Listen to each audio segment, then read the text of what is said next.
अभिषेक मुठाळ आपले प्रतिनिधी सध्या आपल्या सोबत आहेत। अभिषेक, अवघ्या काही मिनिटांचा अवधी आणि राज्याचा अर्थसंकल्प सादर केला जाणार आहे। अर्थात सर्वसामान्यांसह प्रत्येक वर्गाला फार मोठ्या अपेक्षा आहेत या अर्थसंकल्पाकडून।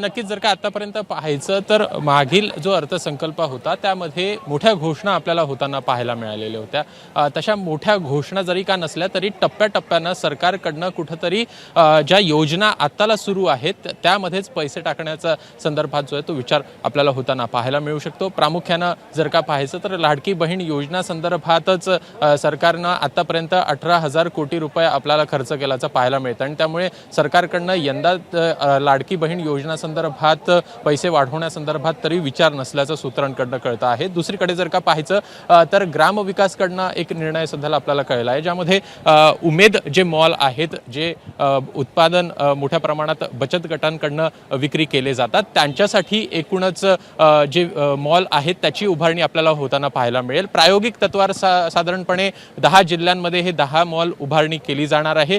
या अर्थसंकल्पामध्ये त्या संदर्भातली घोषणा जी आहे ती अर्थमंत्री अजित पवार यांच्याकडनं होऊ शकते असं देखील आपल्याला सूत्रांकडनं कळतं आहे। प्रामुख्यानं टप्प्याटप्प्यानं सगळ्याच जिल्ह्यांमध्ये हे अशा प्रकारचे मॉल जे आहेत ते आपल्याला उभे राहताना पाहायला मिळू शकतात। दुसरीकडे पाहायचं तर एकूणच शेतकऱ्यांसंदर्भात देखील काहीसा दिलासा जो आहे तो या सरकारकडनं दिला जाऊ शकतो। एकूण काही योजनांमार्फत हा दिलासा जो आहे तो आपल्याला पाहायला मिळू शकेल। दुसरीकडे जर का पाहायचं तर एकूणच मोठ्या प्रमाणात जे एक्सपेंडिचर आहेत ते देखील अभिषेक, म्हणजे या सगळ्या मुद्द्यांचा विचार केला तर कोणाला दिलासा मिळणार, कोणाच्या खिशाला कात्री लागणार याकडे सगळ्यांचं लक्ष आहे। अवघ्या काही मिनिटांमध्ये अर्थसंकल्प सादर व्हायला सुरुवात होईल।